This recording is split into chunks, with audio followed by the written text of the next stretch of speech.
SHO Pratap ചന്ദ്രൻ്റെ മർദ്ദനത്തിനിരയായ യുവാക്കളാണ് എനിക്കൊപ്പം ഉള്ളത്. ഷിജു, എന്നാണ് ഈ സംഭവം നടക്കുന്നത്? 11/11/2022 രാവിലെ വെളുപ്പാങ്കലത്ത് 6 മണിക്കാണ് ഈ സംഭവം. നമ്മൾ തിരുവനന്തപുരത്ത് ജോലി കഴിഞ്ഞ് വരുന്ന സമയത്ത് തച്ചോട്ട വെച്ചൊരു ബൈക്കുമായിട്ട് ചെറിയൊരു ആക്സിഡൻറ്റ് ഉണ്ടാകുന്നു. അപ്പോൾ അവിടെ നിന്ന് പ്രശ്നങ്ങളുണ്ടായി. എൻ്റെ കൂടെ ഉണ്ടായിരുന്ന 2 സുഹൃത്തുക്കൾ ആക്സിഡൻ്റായ ആളിനെ ആംബുലൻസിൽ കയറ്റി ഹോസ്പിറ്റലിൽ വിട്ടു, മണിയറ ഹോസ്പിറ്റലിൽ. എന്നെ അവിടെ കൂടിയ നാട്ടുകാർ പ്രശ്നമുണ്ടായ വലിയ വണ്ടിയാണ്, എൻ്റെ ഇന്നോവ കാറാണ്. അപ്പം പ്രശ്നം ഉണ്ടാക്കിയപ്പോൾ എൻ്റെ വണ്ടി എടുത്ത് മാറ്റിയിടാൻ പറഞ്ഞു. ഞാൻ കരിപ്പൂർ പബ്ബിൻ്റെ ഫ്രണ്ടിൽ വണ്ടി കൊണ്ട് പാർക്ക് ചെയ്തു. അപ്പോഴത്തേക്ക് 2 പോലീസുകാരന്മാർ സിവിൽ ഡ്രസ്സിൽ ബൈക്കിൽ വന്നിട്ട് എന്നോട് ചോദിച്ചത് ആക്സിഡൻ്റ് നടന്ന വണ്ടിയാണെന്ന് ചോദിച്ചു. ഞാൻ പോകുമെന്ന് പറഞ്ഞു.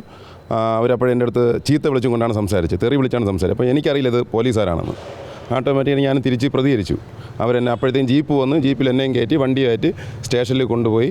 അവിടെ കിടന്ന് എൻ്റെ അമ്മയ്ക്കും എൻ്റെ അച്ഛൻ എൻ്റെ മോളെയൊക്കെ വെച്ച് തെറി പറച്ചിലായിരുന്നു, തെറിയുടെ അഭിഷേകമായിരുന്നു. അപ്പോൾ ഞാൻ ചോദിച്ചു എന്താണ് ഞാൻ ചെയ്ത് തെറ്റെന്ന് ചോദിച്ചപ്പോഴും പിന്നെ അവരെ അടി തുടങ്ങി, മർദ്ദനം തുടങ്ങി. അത് മാത്രമേ ഓർമ്മയുള്ളൂ. പിന്നെ വിലങ്ങ് വെച്ച് എന്നെ അവശനായി ഞാൻ. ഈ പ്രതാപ് ചന്ദ്രനായിരുന്നോ മർദ്ദിച്ചേ? അന്ന് ജോലിയിലുണ്ടായിരുന്ന വിഷ്ണു, അലോഷ്യസ്, പ്രതാപ് ചന്ദ്രൻ, ഇവർ 3 പേരാണ് അന്ന് ഉണ്ടായിരുന്നത്. എങ്ങനെയായിരുന്നു മർദ്ദിച്ചത്? മർദ്ദിച്ചതെന്ന് പറഞ്ഞാൽ അന്നത്തെ അവിടുത്തെ CCTV രേഖ എടുത്താൽ കറക്റ്റായി അറിയാൻ പറ്റും. എന്നെ അകത്തോട്ട് കയറ്റി കൊണ്ടുവന്ന് ബാക്കിൽ നിന്ന് അലോഷ്യസ് എന്ന് പറഞ്ഞ പോലീസുകാരും ചാടിച്ചവിട്ടുകയാണ്. അത് സൈഡിൽ ഇരുന്ന ഗ്ലാസ്സിൽ കൂടി ഞാൻ കാണുകയാണ്. ചെന്ന് വീഴുന്നു. പിന്നെ അവിടെ നിന്ന് വിഷ്ണു എന്ന് പറഞ്ഞൊരു പോലീസിനെ ഓടിക്കൊണ്ടുവന്ന് ചീത്ത വിളി അടിയാണ്. ഇടിയെന്ന് പറഞ്ഞാൽ കുറുക്കിലാണ്, മൊത്തം കുനിച്ച് ചേർത്തിട്ട് കൈമുട്ട് കയറ്റിയിട്ടുള്ള സിനിമ സ്റ്റൈൽ ഇടിയാണ്. അന്ന് അങ്ങനെ എൻ്റെ നെറ്റി പൊട്ടി ചോര വന്ന് പിന്നെ വീട്ടിൽ നാട്ടുകാരെല്ലാം കൂടി ബഹളം കേട്ട് നാട്ടുകാരെല്ലാം കൂടി അതിന് ശേഷമാണ് എൻ്റെ 2 സുഹൃത്തുക്കൾ വരുന്നത്. അവർ വന്നപ്പോൾ എൻ്റെ ബാക്കിൽ വിലങ്ങ് വെച്ച് രക്തത്തിൽ കുളിച്ചടങ്ങിയതാണ് അവർ കാണുന്നത്. അപ്പോൾ അവർ കണ്ടത് പ്രലോഭിതമായിട്ട് അവർ ചോദിച്ചു. ബാക്കിൽ വിലങ്ങ് വെച്ച് ഷിജു രക്തത്തിൽ കുളിച്ച് തലയിൽ നിലത്ത് കിടക്കുകയാണ്, കമത്തിയിട്ടിരിക്കുകയാണ്. എന്നെ കമത്തിയിട്ട് ബാക്കിൽ ഇങ്ങനെ വിലങ്ങ് വെച്ചിട്ട് കമഴ്ത്തിയിട്ടിരിക്കുകയാണ്. ഞാനെന്തോ തീവ്രവാദി എന്നുള്ള രീതിയിലാണ് ആ സംഭവത്തിന് എന്നെ അവിടെ ചിത്രീകരിച്ച് വെച്ചിരുന്നത്. അപ്പോൾ വന്ന സുഹൃത്തുക്കൾ കാണിച്ച് ഇതെന്താണ് സംഭവം എന്ന് ചോദിച്ചപ്പോഴത്തേക്കും അവരെയും കൂടി പിടിച്ച് ഇതിൽ കൂട്ടുപ്രതികളാക്കി നമ്മളന്ന് റിമാൻഡ് ചെയ്യണം. എന്നെ ആവശ്യമായിട്ട് ഹോസ്പിറ്റലിൽ കൊണ്ടുപോയി, എനിക്ക് ബോധം പോയി. ഹോസ്പിറ്റലിൽ കൊണ്ടുപോയി അവിടെ നേരെ മെഡിക്കൽ കോളേജിൽ വിട്ട്, മെഡിക്കൽ കോളേജ് 4-5 ദിവസം ഹോസ്പിറ്റലൈസ് ആയതിനു ശേഷമാണ് എന്നെ റിമാൻഡ് ചെയ്യുന്നത്. എന്തായിരുന്നു അവരോട് അന്ന് സംഭവിച്ചത്? ഗോപൻ എന്ന് പറഞ്ഞൊരു പോലീസുകാരനുണ്ട്. അപ്പോൾ ആ പുള്ളിക്കാരൻ എൻ്റെ തോളിൽ തട്ടി ഇങ്ങ് കൊണ്ടുവന്നപ്പോഴേക്കാണ് നടയിൽ ഈ ഷിജു കമന്ന് കിടക്കുക. ബാക്കിയതൊന്നും മൂക്കിൽ നിന്നൊക്കെ ബ്ലഡ്, തല മൊത്തം ബ്ലഡ്. അങ്ങനെ ആ ഒരു സിറ്റുവേഷനിലാണ് ഞാൻ കാണുന്നത്. അപ്പോൾ ഞാൻ പെട്ടെന്ന് ഞാൻ ഒരു ആക്സിഡൻ്റായിട്ട് കൊണ്ടുവന്ന ഒരു വ്യക്തിയെ ഇങ്ങനെ കാണുമ്പോഴേക്കും ഞാൻ അത് ചോദ്യം ചെയ്തു. ഞാൻ പറഞ്ഞു, സാർ ഇതെന്ത് പറ്റിയെന്ന്. ഞാനിതിപ്പോൾ പേടിച്ചു പോയി. അങ്ങനെ ഞാൻ ഫോൺ എടുത്ത് വെച്ച് ഞാൻ വിളിക്കുക.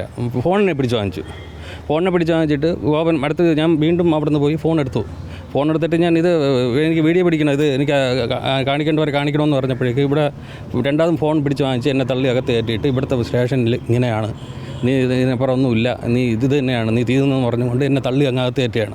അകത്ത് കയറ്റി ക്യാമറ ഇല്ലാത്ത കുറേ ഭാഗമുണ്ട് ഉള്ളിലോട്ട്. അവിടെ എന്നെയും ഹരീഷിനെയും ഇഴച്ചു അവിടെ കൊണ്ടുപോയിട്ട് അവൻ നല്ല ഇടിയെന്ന് പറഞ്ഞു കഴിഞ്ഞാൽ എല്ലാവരും വരുന്ന അന്ന് ഈ പോലീസുകാരന്മാരുണ്ടായിരുന്നു. ഈ അലോഷി, ഈ പ്രതാപചന്ദ്രൻ എന്ന് പറഞ്ഞ പുള്ളിക്കാരനുണ്ടായിരുന്നു. ഇവരെല്ലാവരും ഉണ്ടായിരുന്നു. എൻ്റെ കഴുത്തിന് എന്താണ് അന്ന് പറ്റിയത്? കഴുത്തിന് എന്നെ അവിടെ അകത്തുള്ളിൽ കഴുത്തിലേക്ക് പിടിച്ച് തലയൊക്കെ പോയി ഒരുപാട് തവണ ഇതെൻ്റെ തലയൊക്കെ പിടിച്ച് ഇവിടെ സൈഡിലൊക്കെ അടിച്ച്. ഇങ്ങനെ മുഖത്തൊക്കെ നല്ല ചെകിടത്തടിച്ചായിരുന്നു പ്രതാപ്? ചെകിടത്തടിച്ചു. ചെകിടത്തെന്ന് പറഞ്ഞാൽ ഒരുപാട് തവണ അടിച്ചു. കൂടുതൽ ഇടി കുനിച്ച് നിർത്തിയിട്ട് കുറുക്കിലാണ് വർദ്ധിക്കുന്നത്. അപ്പോൾ ഒരാൾ കുനിച്ച് നിർത്തുമ്പോഴേക്കും പുറകുനിന്നുള്ള ഒരുപാട് പോലീസുകാരന്മാരാണ് വന്ന് മർദ്ദിക്കുന്നത്. അപ്പോൾ നമുക്ക് തിരിഞ്ഞു നോക്കാനുള്ളൊരു ഇതില്ല. ചവിട്ടും ഇടിയും ആ ഒരു ഇത് അത്രയും തരേണ്ട കാര്യം എന്തെന്നാണ് ഞാൻ ഒരു നിസ്സാരം ഒരു ആക്സിഡൻറ്റ് കേസായിട്ടാണ് അവിടെ വരുന്നത്. അതിനുശേഷം ഞാൻ കാണുന്നത് 30 ദിവസം കഴിഞ്ഞാണ് ഞാൻ പുറത്ത് വരുന്നത്. ഇതിനിടയിൽ നിങ്ങളെ സ്വാഭാവികമായിട്ടും റിമാൻഡ് ചെയ്യണമെങ്കിൽ മെഡിക്കൽ ചെക്കപ്പ് ഉണ്ട്. ഈ ചെക്കപ്പ് നടക്കുന്ന സമയത്ത് ഏത് ഹോസ്പിറ്റലാണ് നിങ്ങൾ ആദ്യം കൊണ്ടുപോയത്? മണിയറ ഹോസ്പിറ്റലുണ്ട് മലയൻകീഴ്. ആ ഹോസ്പിറ്റലിൽ കൊണ്ടുപോയപ്പോഴേക്കും എന്നെ മർദ്ദിച്ചിട്ടുള്ള കാര്യം ഞാൻ അവിടെ പറഞ്ഞു. എന്നിട്ടും അവർ അടുത്തതായിട്ട് എനിക്ക് വീണ്ടും ചെക്കപ്പ് ചെയ്യാൻ വേണ്ടിയിട്ട് എന്നെ കൊണ്ടുപോയി കാട്ടാക്കട കൊണ്ടുപോയിട്ട് എന്നെ വാൺ ചെയ്യുകയാണ്.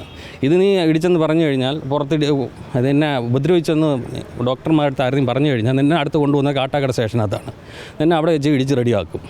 അതുകൊണ്ട് അടുത്ത് ഞാൻ ഇല്ലയെന്ന് പറയണവരെ എന്നെ അങ്ങനെ പറഞ്ഞാണ് അവിടെ കൊണ്ടുപോയിട്ട് അടുത്ത് വാങ്ങുന്നത്. അതായത് കാട്ടാക്കട ഹോസ്പിറ്റലിൽ കൊണ്ടുപോയതിനു ശേഷം ഡോക്ടറോട് ആരും പറയുന്നു മർദ്ദിച്ചിട്ടില്ല എന്ന് പറഞ്ഞിട്ടാണ് എന്നെ അടുത്ത് കൊണ്ടുവന്ന് കോടതിയിൽ കൊണ്ടുവന്നു. അവിടെ ഇത് മജിസ്ട്രേറ്റിൻ്റെ വീട്ടിൽ കൊണ്ടുപോകുന്നത്. സ്റ്റേഷനിൽ ചെന്നപ്പോൾ വിലങ്ങ് കയ്യിൽ ബാക്കിൽ കെട്ടി വെച്ചിട്ടുണ്ട്. ബനിയനാണ് ഇട്ടിരിക്കുന്നത്, പാൻറ്റും ഉണ്ട്. 2 പോലീസ്, എനിക്ക് ആൾക്കാരുടെ പേര് കണ്ടാറില്ല, അറിയാം. ആ 2 പോലീസുകാർ ക്രൂരമായിട്ട് മർദ്ദിക്കുന്നു. ഒരു ലേഡി പോലീസ് ഉദ്യോഗസ്ഥ എൻട്രൻസിൻ്റെ അവിടെ നിൽപ്പുണ്ട്. അപ്പോൾ ഞാൻ പെട്ടെന്ന് അകത്തോട്ട് കയറാൻ ചെന്നപ്പോൾ എന്നെ അവർ തടഞ്ഞു. ആരാണെന്ന് വെച്ചാൽ ഞാൻ പറഞ്ഞു ഇതുപോലെ ഈ പുള്ളി വിളിച്ചിട്ടാണ് വന്നത്, ആക്സിഡൻറ്റ് കേസാണ്, ഞാൻ പുള്ളിയുടെ വൈഫാണെന്ന് പറഞ്ഞു. ശരി നിങ്ങൾ അവിടെ നിൽക്കുന്നു. അപ്പം ഇടിക്കുന്ന സൗണ്ട് ഞാൻ കേൾക്കുക, ഇടിക്കുന്നു, ഷിജു നിലവിളിക്കുന്നു, അയ്യോ അയ്യോ എന്ന് നിലവിളിക്കുക, ഇടിക്കുന്ന അത്രയും സൗണ്ട് എനിക്ക് കേൾക്കാം. ബാക്കിലാണ് വിലങ്ങ് വെച്ചിരിക്കുന്നത്, അത് ഞാൻ കണ്ടു. ഇവിടെ നിന്ന് പൊട്ടി ചോര ഇങ്ങനെ വരുന്നുണ്ട്, ഈ സെല്ലിൽ പിടിച്ചിടിച്ചതാണ് തല, അത് ഞാൻ കണ്ടതാണ്. പൊട്ടി ചോര വന്നുകൊണ്ടിരിക്കുകയാണ്. കുറച്ച് സമയം കഴിഞ്ഞപ്പോൾ എൻ്റെ ഹസ്ബൻഡ് ബോധരഹിതനായി.